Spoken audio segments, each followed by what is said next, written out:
aron paspas ang mahimong komunikasyon sa mga katikaran sa tanang bahin sa Rehiyon 12 alang sa taliabot nga May 2025 national o local election.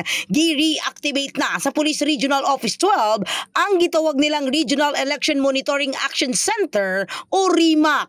Butyag ni Police Major Rizar Hernaez, spokesperson sa PRO 12, mahimong real-time ang monitoring sa mga nahitabo gikan sa nagkaraiyang rehiyon. Ito yung yung magsisilbing sentro ng operasyon para sa pagmamanman, coordination at consolidation ng lahat ng mga activity na may kinalaman sa eleksyon sa buong rehiyon. Dugang ni Hernaez, kauban sa kapulisan ang kasundaluhan, Commission on Election, Parish Pastoral Council for Responsible Voting o PPCRB o gubang pang sektor.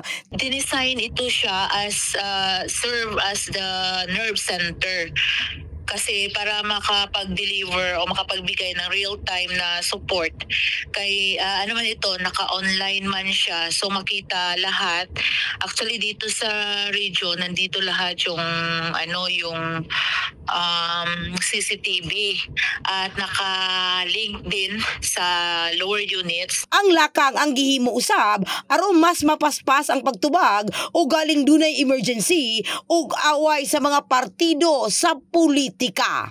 In the heart of changing lives, kini sa Brigada Richel Gubalani alang sa 89.5 Brigada News 7 Jensen, the Music and News Authority.